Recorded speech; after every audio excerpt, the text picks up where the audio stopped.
#Dr. Jonas అని type చేసి మీ questions అడగండి, తప్పకుండా రిప్లై చేస్తాను. వడ్డేపల్లి సందీప్ 2112 రిట్రోగ్రేడ్ అలోపేషియాలో హెయిర్ ట్రాన్స్ప్లాంట్ ప్రోటోకాల్ చెప్పండి. And if no donor area in head, only beard and chest hair transplant with micropigmentation తో సాటిస్ఫాక్టరీ రిజల్ట్స్ అచీవ్ చేయొచ్చా? Please reply. వడ్డేపల్లి సందీప్ ఏమంటే రిట్రోగ్రేడ్ అలోపేషియా ఉంటే అటువంటి వ్యక్తులకి హెయిర్ ట్రాన్స్ప్లాంటేషన్ చేయడానికి డోనర్ ఏరియా ఎక్కడి నుంచి తీస్తారు? అసలు ఈ రిట్రోగ్రేడ్ అలోపేషియా అంటే ఏంటి, రిట్రోగ్రేడ్ బాల్డ్నెస్ అంటే ఏంటి? ఫస్ట్ నార్మల్ ఎందుకు కనుక్కోవాలి. నార్మల్ బాల్డ్నెస్ అంటే ఏంటి? మనకి ఈ సైడ్స్ లో తగ్గిపోతుంది, తర్వాత ఈ క్రౌన్ ఏరియాలో తగ్గిపోతుంది, ఇంకా పోతే ఇదంతా వెళ్ళిపోతుంది, బట్ ఈ వెనకాల ఏరియాలో అలాగే మిగిలిపోతుంది. రిట్రోగ్రేడ్ అలోపేషియా అంటే ఇది పోతుంది సరే, దాంతో పాటు ఈ వెనకాల ఏరియాలు కూడా నెక్ నుంచి ఇంకా పైకి అలా అలోపేషియా వస్తుంది అనమాట. అంటే వెనకాల డోనర్ ఏరియా కూడా బాల్డ్నెస్ కి గురయ్యే ఛాన్స్ ఉంటుంది. అటువంటి సిచ్యువేషన్ లో మనం ఆ వ్యక్తికి ట్రాన్స్ప్లాంట్ చేయాలి అంటే డోనర్ ఏరియా స్కాల్ప్ నుంచి తీసుకునే అవకాశాలు చాలా తక్కువ. ఎందుకంటే సైడ్స్ లో మాత్రమే కొంచెం మిగిలి ఉండే ఛాన్స్ ఉంది.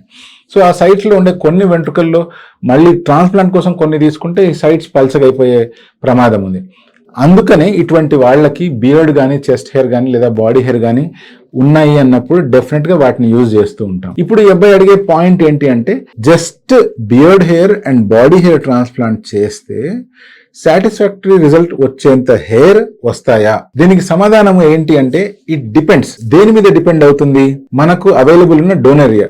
సపోజ్ మీకు బియర్డ్ చాలా థిక్ గా ఉంది, మీకు బాడీ హెయిర్ కూడా చాలా థిక్ గా ఉంది, ఇటువంటి సిచ్యువేషన్ లో ఒక డీసెంట్ హెయిర్ లైన్ అయితే క్రియేట్ చేసుకోవచ్చు.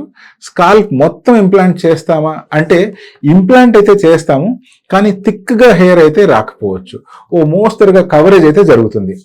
అదే గనుక మీకు బియర్డ్ హెయిర్, డోనర్ హెయిర్ తక్కువ ఉన్నాయనుకోండి, ఇటువంటి సిచ్యువేషన్లో మీకు ట్రాన్స్ప్లాంట్ సాధ్యం కాదు. ఒకవేళ సాధ్యం అయినా కూడా ఓన్లీ ఫ్రంట్ ఏరియాలో హెయిర్ ట్రాన్స్ప్లాంటేషన్ చేసి హైబ్రిడ్ పద్ధతిలో హెయిర్ ప్యాచ్ వాడవలసి రావచ్చు. ఈ హైబ్రిడ్ హెయిర్ ట్రాన్స్ప్లాంట్ అంటే ఫ్రంట్ ఏరియాలో థిక్గా హెయిర్ ట్రాన్స్ప్లాంటేషన్ చేసి దాని వెనకాల భాగం అంతా హెయిర్ ప్యాచ్ అనేటువంటిది వాడుతూ ఉంటాం. ఇది ప్రత్యేకించి మీడియాలో ఎవరైతే రెగ్యులర్ గా వర్క్ చేస్తూ ఉంటారో అటువంటి వాళ్ళకి ఇటువంటి పద్ధతిని వాడుతూ ఉంటాం. ఎందుకంటే వాళ్ళకి థిక్నెస్ చాలా ఇంపార్టెంట్ కాబట్టి. డోనర్ ఏరియా లేనప్పుడు థిక్నెస్ కావాలి అంటే హైబ్రిడ్ హెయిర్ ట్రాన్స్ప్లాంట్ ఒక మంచి సొల్యూషన్. ఇప్పుడు తిన అడిగిన ఇంకో పాయింట్ ఏంటి అంటే, బియర్డ్ అండ్ బాడీ హెయిర్ తో పాటు ఎస్ఎంపీ చేస్తే ఇంకేమైనా అడ్వాంటేజెస్ ఉంటుందా అంటే, ఎస్. బియర్డ్, బాడీ హెయిర్ బాగా ఉండి ట్రాన్స్ప్లాంట్ చేసినా కూడా స్కాల్ప్ మీద గ్యాప్స్ కనిపించే అవకాశం ఉంటుంది. ఎస్ఎంపీ హెల్ప్ కూడా తీసుకున్నాం అనుకోండి, డెఫినెట్ గా alone beard and body transplant కంటే కూడా బియర్డ్ బాడీ ప్లస్ ఎస్ఎంపీ చేస్తే రిజల్ట్స్ చాలా సాటిస్ఫాక్టరీగా ఉండే అవకాశం ఉంది.